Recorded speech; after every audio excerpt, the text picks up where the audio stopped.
The Transmogrification of Wamba's Revenge by H.L. Gold.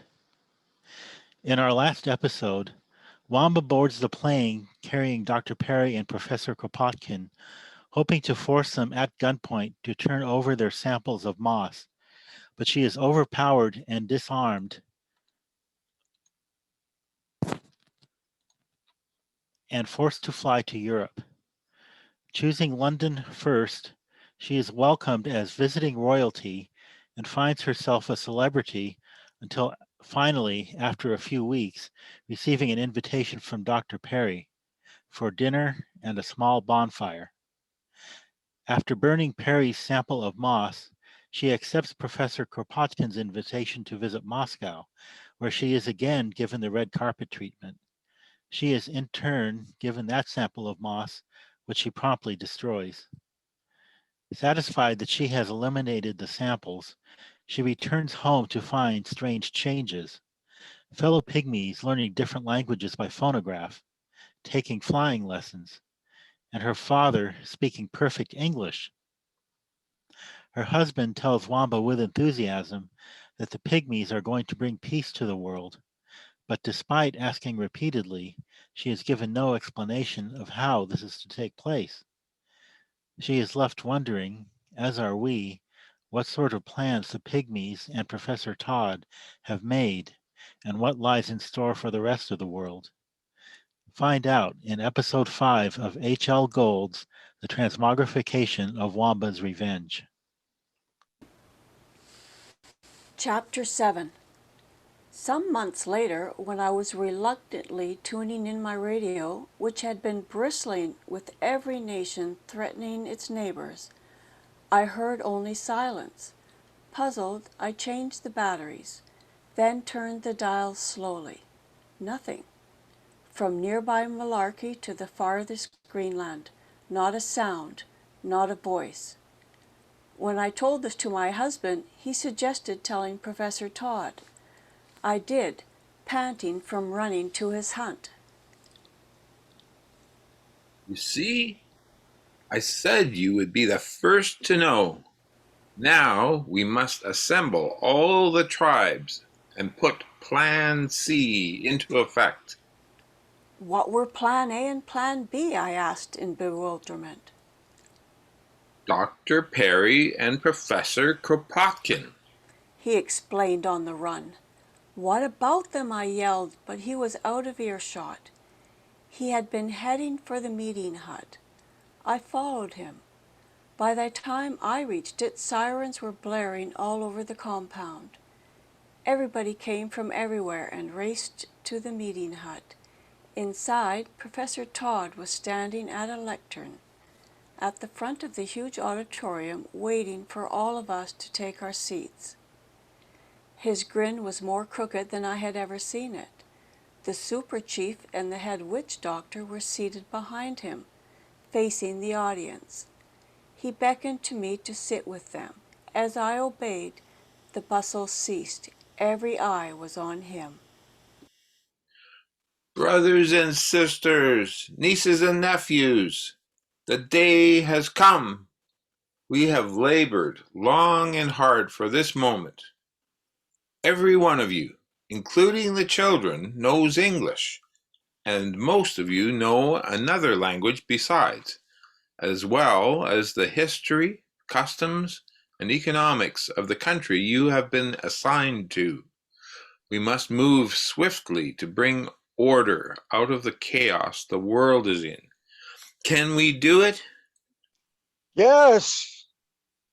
Good. Yes. Good. Now let's line up according to continent. What about us? I asked my husband. We're the supreme arbiters. Didn't the professor tell you how we've been organizing ourselves? Not a word. We've been busy experimenting on all kinds of vegetation. With what results? None.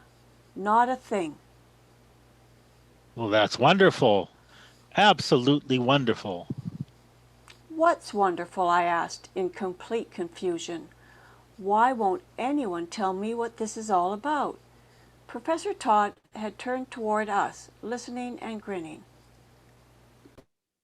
Please join me in leading the parade to the airfield, and I'll explain on the way. We fell into step with him. Suddenly I remembered running after him when my stride was 5 to his 1. Now I compared him with my 2 men and realized what I had not noticed. The change had been so gradual. Professor Todd was mere inches taller than them instead of almost 2 feet, and our strides were just about equal. You guessed it, Princess.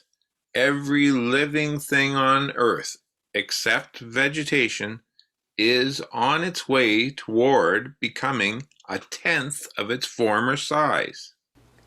The moss? I asked. He nodded. But I destroyed it all. Token amounts, just enough to keep you from unwittingly spoiling Plan C. You haven't explained Plan A and Plan B, I said, angry at being made a mere puppet. Dr. Perry and Professor Kropotkin did what I wanted them to do. They turned over the moss and the tiny people and dogs to their military, who immediately saw its strategic value. Their nations grew the moss as fast as it would grow, which is phenomenally when exposed to light hydroponic tanks, and shared it with their allies. When they had enough of it, they spirited it into the streams, rivers, lakes, and reservoirs of their enemies. There isn't one single piece of land from all the continents to the tiniest island that isn't clogged with it. But how did they do it? Tourists. And what is Plan C? To take over the world. He laughed teasingly. But first, let's get your people distributed. There were many bush planes on the airfield, which were loaded according to ultimate destination and flown to Malarkey by pygmy pilots, where supersonic jets stood waiting, also manned by pygmies. Each jet had its destination clearly marked and filled up with people who knew exactly where they were going and why, and what they were to do there, except me.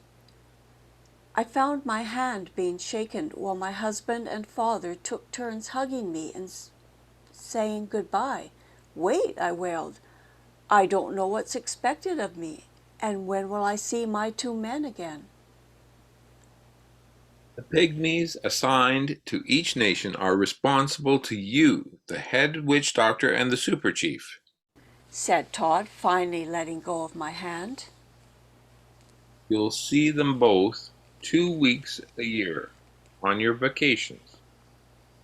With pay, added my father. And what will you do? I asked Professor Todd. Go back to the specimens we gathered. An experiment rudely interrupted. But I'll need a lab scaled down to the size I'll soon be.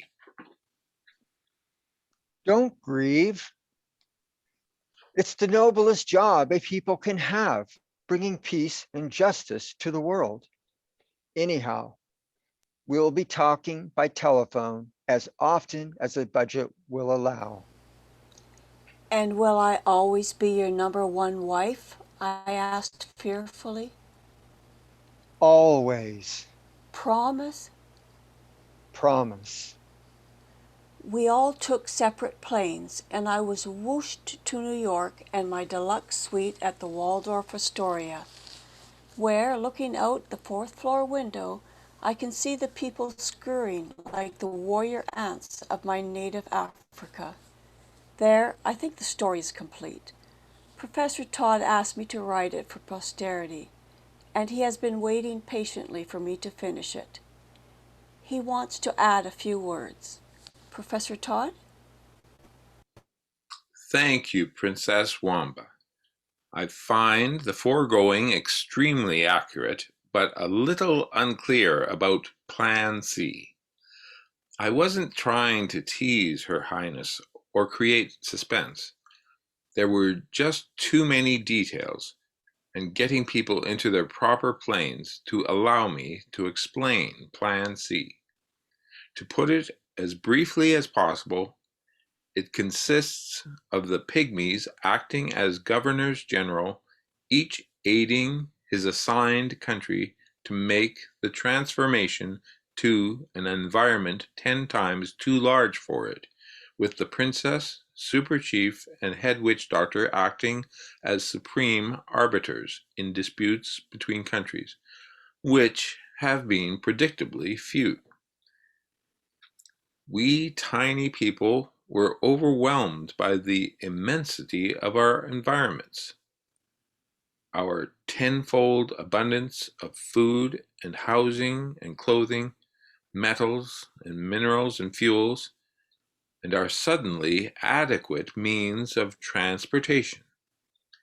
Everything. Only the pygmies of all the world were not stupefied by the change. Princess Wamba has asked me, what about the danger of war? To which I can openly reply, with what? Weapons we tiny people can't operate? Warplanes we can't fly? Besides, who needs somebody else's territory and resources when suddenly there is 10 times as much of everything? But what about later, you ask, after the transition is complete? By that time, pygmy rule will be solidly entrenched. And what pygmy would let his country go to war against a brother pygmies? Moreover, it's remarkable even now how possessive each country feels about its pygmy governor general. Why shouldn't they? After all, pygmies, being the only creatures on Earth who were immune to the moss, are the biggest people on Earth. Now, doesn't everything work out wonderfully? This completes the story, The Transmogrification of Wamba's Revenge by H.L. Gold.